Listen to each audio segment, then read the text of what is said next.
The Red River wasn't just water, it was a trickster. Its muddy banks, cracked by the Texas sun, hid pockets of quicksand beneath their crust. And today, it was hungry. A lion cub named Leo, barely 6 months old, pawed at a dragonfly dancing over the water. His golden fur matched the evening light, but his innocence didn't match the river's rage. One misstep, just one, and the earth gave way. His tiny claws scraped at nothing as the current dragged him under. Somewhere on the ridge above, his mother Sierra, a tawny shadow with grief still fresh in her eyes, froze. The river's whisper had just become a scream, and she was too far away to stop it. Sierra's muscles locked, not out of fear, but memory. 2 moons ago, the hyenas had taken her other cubs. Now, the river was stealing her last. Her tail lashed like a whip, yet her paws stayed rooted to the sandstone. Every mother knows that sound, the gurgle of a child fighting for air. Leo's head bobbed once, then vanished. The wind carried his cry away, but Sierra's heart heard it. Some mothers charge, some roar.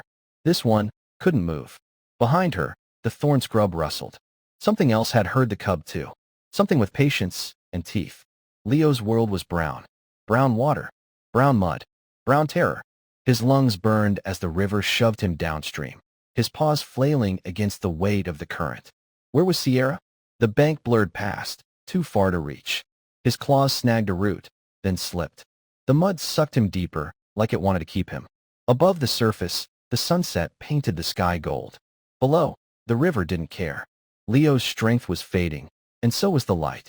But then, a shadow, not his mother's, bigger, gentler, and moving toward him. Sierra's breath came in ragged gasps. Every instinct screamed, run, but her legs refused. The ridge was too steep, the river too fast, and the past too heavy. She'd lost cubs before. The hyenas had laughed while she fought. This time, the enemy was water, and it never laughed. Just took. Leo's ears flicked above the surface one last time, then disappeared. Sierra's jaw opened in a silent roar. That's when she saw her. A young elephant calf, Esme, standing statue still at the water's edge. Not running, not panicking, just watching. And in that moment, the lioness and the elephant locked eyes. 2 mothers, one chance. The prairie wind had secrets. It carried the scent of rain, the rustle of coyotes, and now, the whimper of a drowning cub. But only one creature listened. Esme, the quietest calf in her herd, tilted her head. The others kept stripping figs from the mesquite trees. Not her. She heard it, the tiny, gasping cry beneath the river's growl. Her ears flapped once. A decision. No trumpet, no fuss, just one slow step, then another. The matriarch wouldn't approve. But sometimes, the quiet ones change everything. The water swallowed her knees, then her belly. Some heroes don't roar. They just walk in. Esme wasn't like the other calves. While they trumpeted and shoved, she noticed things. The way the bull snake avoided the hawk's shadow. How the old tortoise always stopped at the same prickly pear. And now, the desperate splash near the bend. The current tugged at her legs, but her feet were steady. There, a golden flicker beneath the foam. Leo's claws scraped her flank as he fought the water. Esme didn't scoop him up. Didn't need to. She angled her body, just so, and the river did the rest. The cub slammed against her side, coughing mud. A rescue? Maybe. Or just being there. No fanfare. No drama. Just an elephant calf standing hip-deep in a flood, becoming an island. Leo clung to Esme's wrinkled skin, his tiny heart pounding against her ribs. She didn't nudge him ashore. Didn't need to. The water pushed him into the shallows all on its own. On the ridge, Sierra finally moved, one trembling step down the slope. But her eyes weren't on Leo. They were fixed on Esme. A lioness knows gratitude, but also cost. The calf had saved her cub. Now she owed a debt. And in the wild, debts collect interest. Behind them, the fig tree's branches shivered. Not from wind, from weight. Esme's trunk skimmed the surface, testing. The river was colder than she'd expected. Stronger, too. But the cub was so small. Smaller than her baby cousin back at the herd. She waded deeper, her ears flaring when the current grabbed her legs. Steady. Lions were enemies. Weren't they? Then why did this one's fear smell like her own when she'd gotten lost last monsoon? Leo's claws pricked her skin as he scrambled onto her back. No time to think. Just act. She turned, blocking the current with her body. On shore, Sierra's growl tangled with a new sound, laughter. The kind that dripped with hunger. The river fought dirty. It shoved debris into Esme's knees, swirled silt into her eyes. But the calf planted her feet and leaned. Leo's weight was nothing. His will to live, everything. One step. Two. The bank inched closer. Behind them, Sierra was coming, her paws throwing up red dust. But something else was coming too. Something that slithered through the salt bush, yellow eyes fixed on the cub's wobbling legs. Esme didn't see it. She was too busy being a bridge between life and death. The water didn't care about heroes. But maybe, just maybe, it respected stubbornness. Leo's claws dug into Esme's hide as the river spit them onto the bank. He collapsed, coughing up the red river's anger. Esme stood over him, dripping and dizzy. Then a shadow. Sierra landed in front of them, her tail lashing. Lion and elephant faced each other, breath mingling. No snarls, no charges, just silence. The cub between them gasped, alive. For now, because the rustling in the grass wasn't the wind. It was the sound of a predator who'd waited too long to lose. The hyena's chuckle rolled across the flats, and the real test began. Sierra's ears twitched, left then right. The salt bush shivered 20 yards upstream, not from wind. Something low to the ground, something patient. Her muscles coiled, but she didn't turn. Not yet. Behind her, Leo wheezed in the dirt, still trembling from the river's wrath. And Esme? The calf stood frozen, trunk curled tight like a question mark. The grass parted.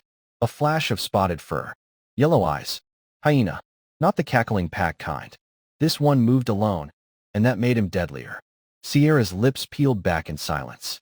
A mother's first rule, never let them see your fear. That sound. Every savannah mother knew it. Not a bark. Not a howl. A laugh, raspy and cold as a winter creek. The hyena emerged, muzzle streaked with old blood. His ribs showed, but his steps didn't stagger. Hungry, but smart.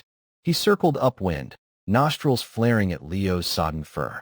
Esme shuffled sideways, her bulk shielding the cub. Wrong move. The hyena's grin widened. Divide and conquer. Sierra's tail smacked the dirt, once. A warning.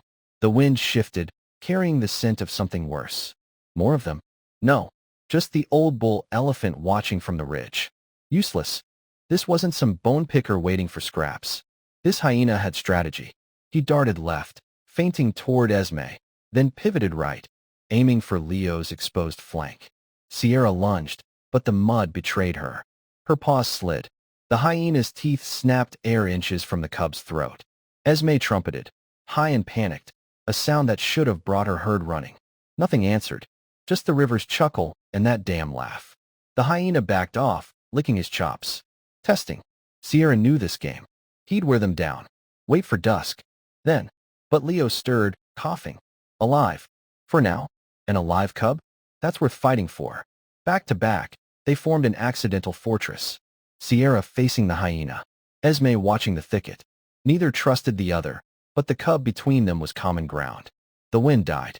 Even the cicadas held their breath. Then, rustling. Not just the hyena.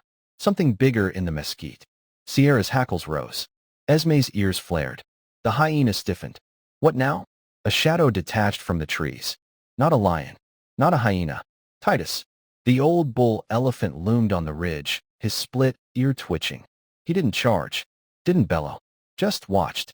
Like he was remembering something. Or someone. Click. Click. Click. The hyena's claws tapped the sandstone like a countdown. His stare jumped from Sierra's torn ear, to Esme's trembling knees, to Leo's labored breaths. There. The cub. Always the cub. He feinted left again. Sierra mirrored him. Then right. Esme swayed, uncertain. But the real danger wasn't the hyena. It was the sun. Dusk painted the canyon purple, and shadows meant advantage for the night hunters. Somewhere downstream, a twig snapped. The hyena's ears swiveled. Back up? No. Just the river gnawing at the banks. But the distraction cost him. Sierra pounced, not to kill, to buy time. Titus hadn't moved, hadn't blinked. His tusks, worn smooth at the tips, gleamed like bone in the fading light. Esme glanced at him, just once, and something passed between them. Recognition? Regret? The hyena didn't care.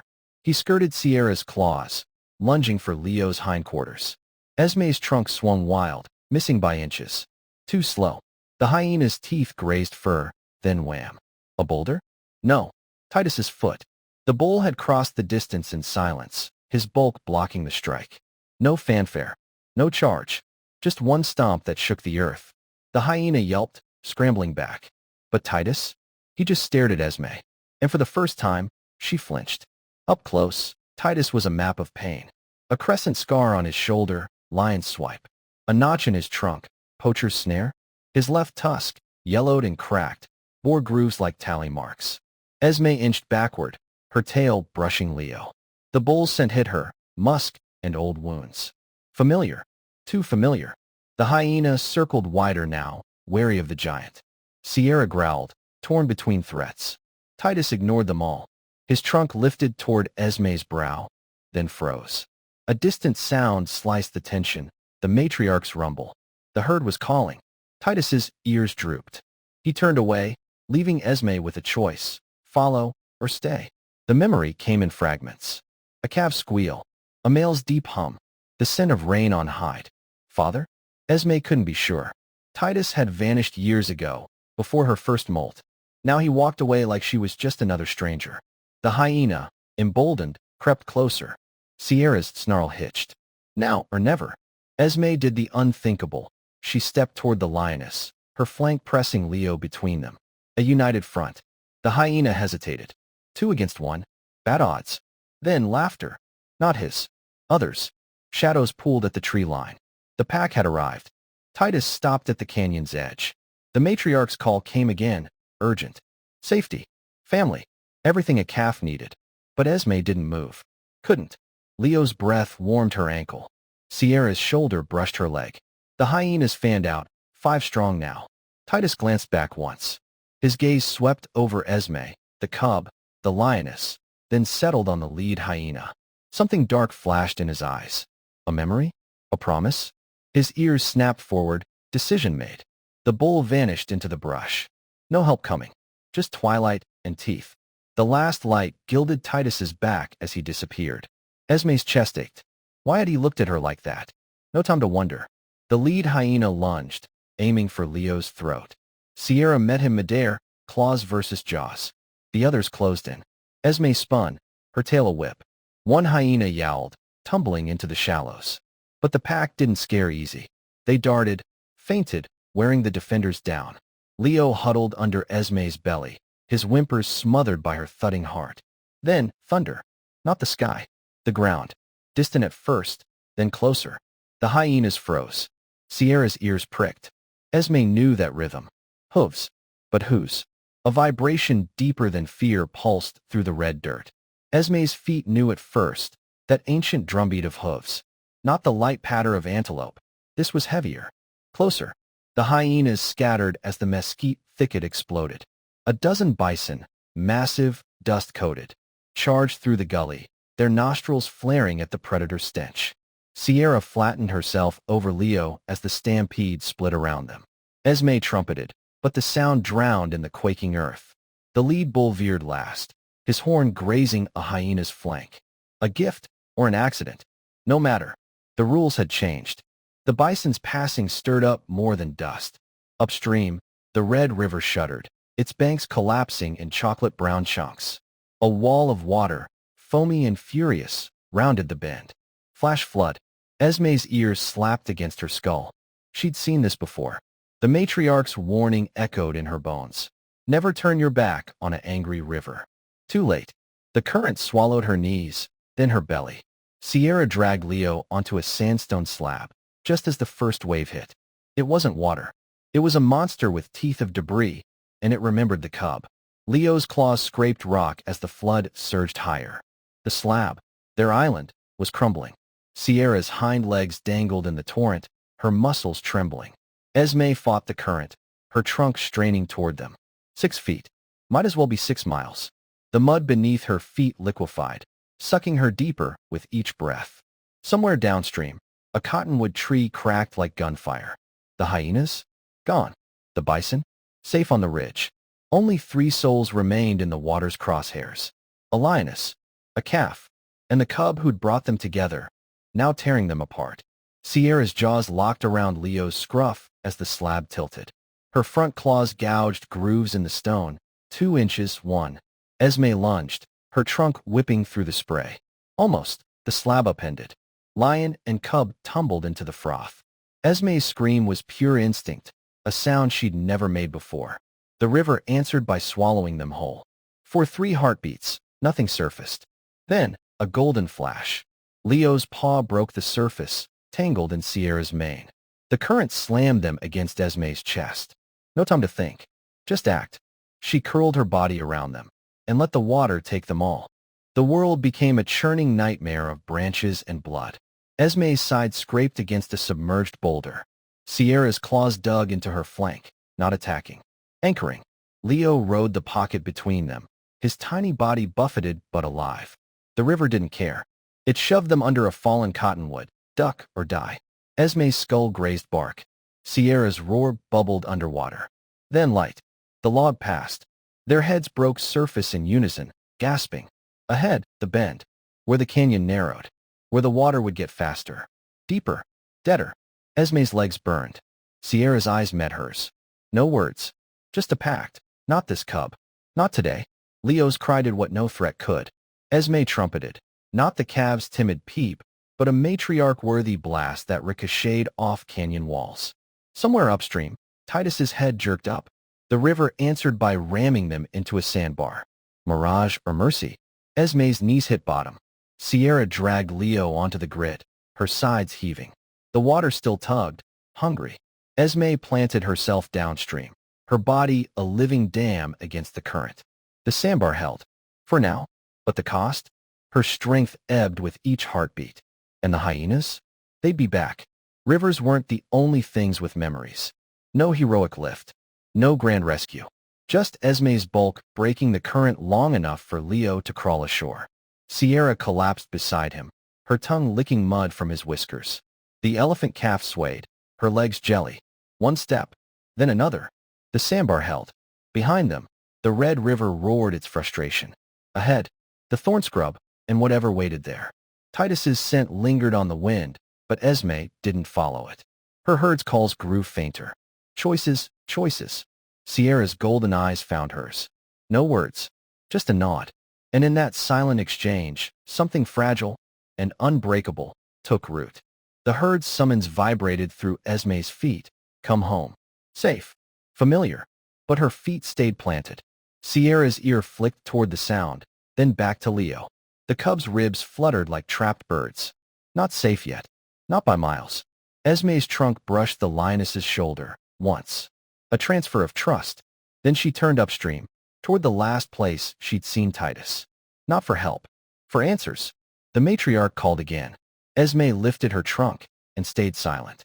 Some debts couldn't be paid with obedience. Some roads demanded walking alone. The old bull's trail led to a grove of lightning-scarred mesquite. Esme found him staring east, where the first stars pricked the violet sky. He didn't acknowledge her, just rumbled, low and mournful, as the wind carried a new scent. Smoke, distant but unmistakable. Human fire. Titus's split ear twitched. His message was clear. The real danger isn't in the river. Esme's stomach dropped. She glanced back toward Sierra and Leo. Safe for now. But for how long? Titus shuffled deeper into the shadows, leaving her with the weight of knowledge and no words to share it. The canyon fell eerily quiet. No cicadas. No crickets. Just the red river's fading grumble. Then, a single screech. A red-tailed hawk wheeled overhead, fleeing north. Esme's skin prickled. Sierra's head jerked up, nostrils flaring. Even Leo stiffened. The wind shifted, carrying that acrid whisper again. Smoke. Closer now. Titus was right. The hyenas, the flood, those were nature's tests. But fire? Fire was the great eraser. Esme's trunk curled tight. Choices, choices. Warn the herd? Protect the cub? Follow the ghost of a father who'd abandoned her? The hawk screamed again. Time's up. The laughter came first, that sickening chorus rolling across the flood-scarred flats. Not one hyena now. 5. Their spotted coats glistened with river spray as they fanned out between the boulders. Sierra bared bloodied teeth, her body draped over Leo like a living shield. Esme stood flank, her legs trembling but planted. The lead hyena licked its chops, yellow eyes locked on Leo's heaving sides. No need to rush. The cub's labored breaths told them everything. Prey tires. Predators wait. And the fires sent thickening downwind? That just made them hungrier. It wasn't the thunderous challenge of a prime lioness. This roar cracked mid-note, hoarse from river water and exhaustion. But the message carried. Come closer. I dare you. The hyenas paused. Not in fear. In calculation. Esme took advantage, swinging her trunk in a wide arc that sent grit flying. One juvenile yelped and retreated.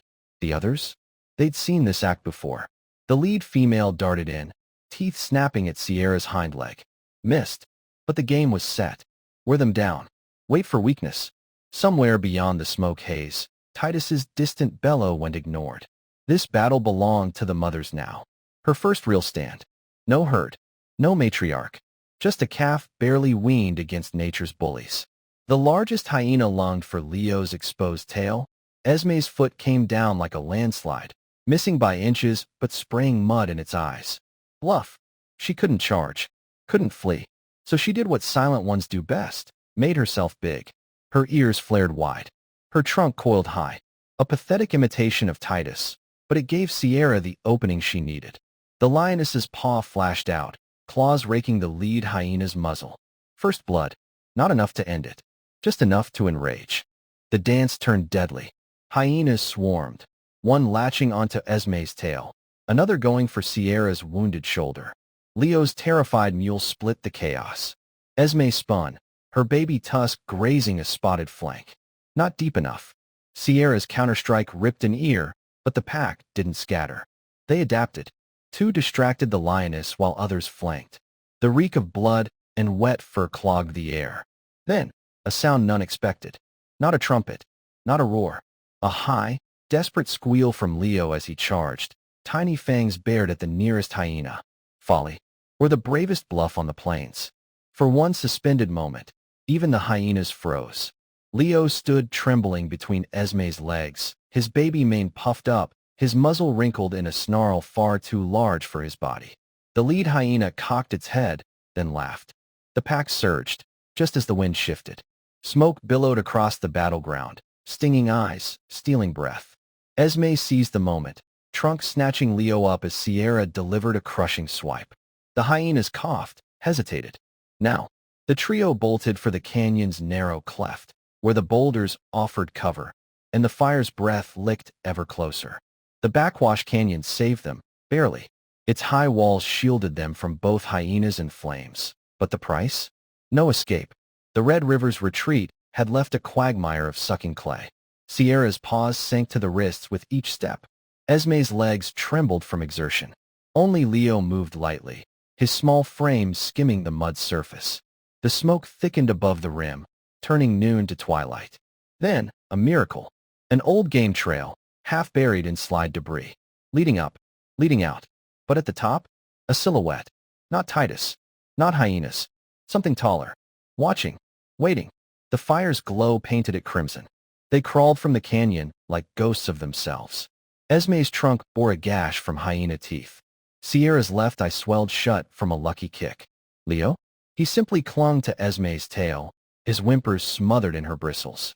The figure at the trail's end resolved into a shape that stopped Esme's heart, the matriarch. Her ears bore the ritual scars of leadership. Her eyes held no forgiveness. Behind her, the herd stood in judgment. Esme's knees buckled. She'd chosen outsiders over blood. The penalty was exile. But as the matriarch stepped forward, she didn't raise her trunk in anger. She trumpeted a rallying cry. Behind them, the fire crowned the ridge. The lioness worked methodically, her tongue scouring mud from Leo's coat. Not just cleaning, claiming. The herd's rumbles vibrated through Esme's feet, debating. The matriarch eyed Sierra, then the singed horizon. Survival demanded choices. The fire would claim the lowlands by moonrise. The hyenas? Scavenging the edges. And Titus? Gone again, leaving only his scent on the wind.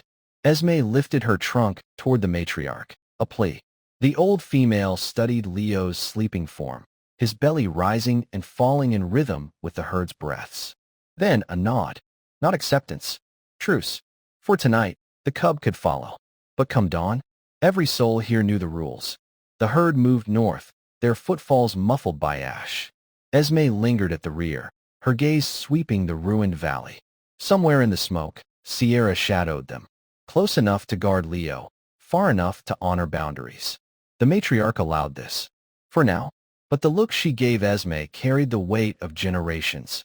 You walk with us, but your heart walks elsewhere.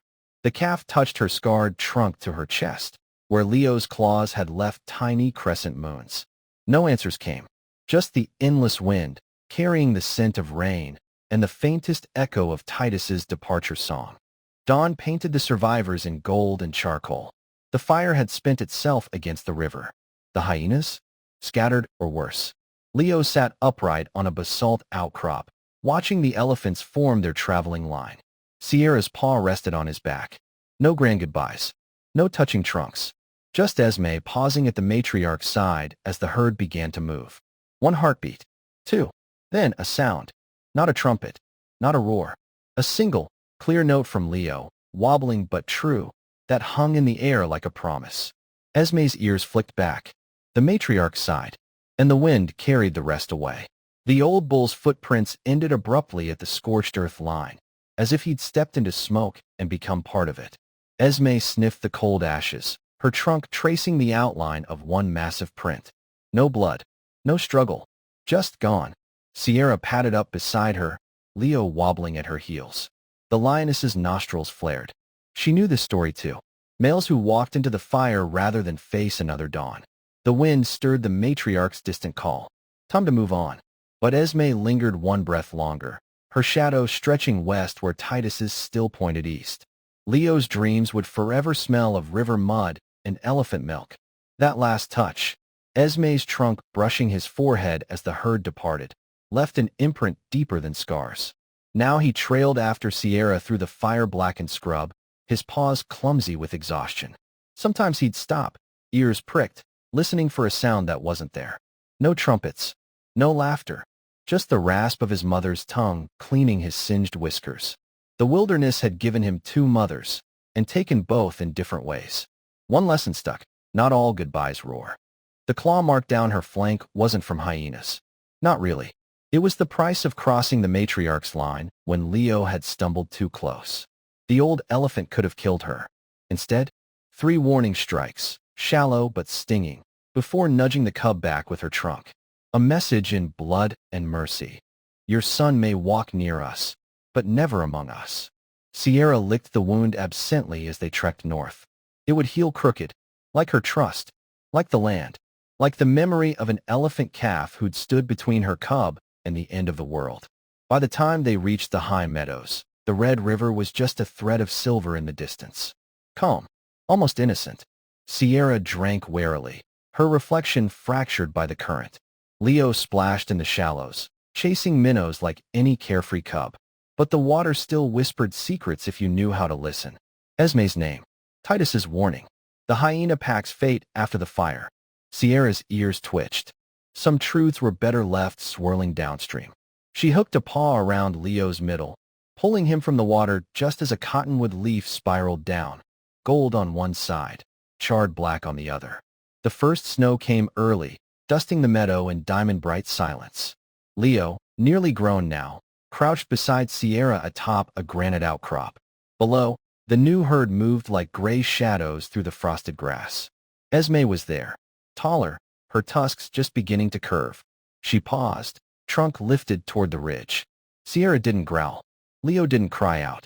Just a shared breath in the cold air. Then the matriarch rumbled, and the moment passed. No reunions. No second chances. Just this. One heartbeat where the wind carried the scent of fig trees, and 3 souls who'd rewritten the rules of wildness. The elders would tell it wrong, of course. They'd say the lioness bowed to the elephants, or that the hyenas ran from fire. But Sierra knew the truth as she watched Leo stretch his new mane in the dawn light. Real courage wasn't in the charging or the fleeing. It was in the standing still, in the mud, in the smoke, in the space between a cub's whimper and an elephant's answering step. The meadow grasses rustled, not with danger, but memory. Some stories didn't need telling. They lived in the way Leo still slept with his nose pressed to the earth, listening for footsteps that no longer came. Titus's bones would bleach somewhere beyond the northern ridges. The matriarch's herd would cross 100 rivers. But the red dirt remembered. It clung to Esme's feet as she walked the migration routes, marking trails only the silent ones could follow. It stuck to Sierra's claws as she taught Leo to hunt jackrabbits instead of fawns. Because we take what we need, not what's easy. And when the spring rains came, washing the last ashes from the scorched valley, new shoots would rise where an elephant calf and a lion cub had once stood back to back against the dark. The ranchers would swear they saw ghosts that year, a tawny lioness moving through the mesquite with a young male at her side, both pausing when the elephant herd crossed the far horizon. The hands crossed themselves and drank deeper. But old Maria, who'd survived 2 wars and 1 wildfire, would smile into her coffee. She'd seen it too. The way the male lion's ears pricked at some unheard call. The way the smallest elephant always lagged behind, her trunk sweeping the ground as if searching for lost gold. Maria never told.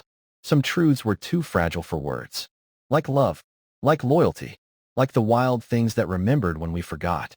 Leo's first solo kill was a grizzled jackrabbit, scrawny but earned. He carried it proudly to Sierra, dropping it at her paws like an offering. She nuzzled his forehead, the way she had when he was small enough to fit under her chin, the way Esme had once nuzzled them both. The carcass was tough, stringy with age. They ate it anyway. That night, as the stars wheeled overhead, a distant rumble shook the earth. Not thunder, not trucks, elephants. Sierra's tail curled around her son's back. Neither stirred. Some songs didn't need answering. Some families weren't bound by blood, but by river mud and shared scars. The last fire had left gifts amidst the ruins. New grass for the herds, clear water in the ravines. And if you knew where to look, 3 sets of tracks that sometimes converged at the river's bend. A lion's paw, an elephant's pad, and between them, the faintest dents where a cub had once stumbled. The rains would erase them by summer. But for now, they remained, a fleeting map of that impossible season when the wild remembered its softer heart, when a mother's love crossed species, when the only thing stronger than fear was a quiet calf who stepped into the current and changed everything.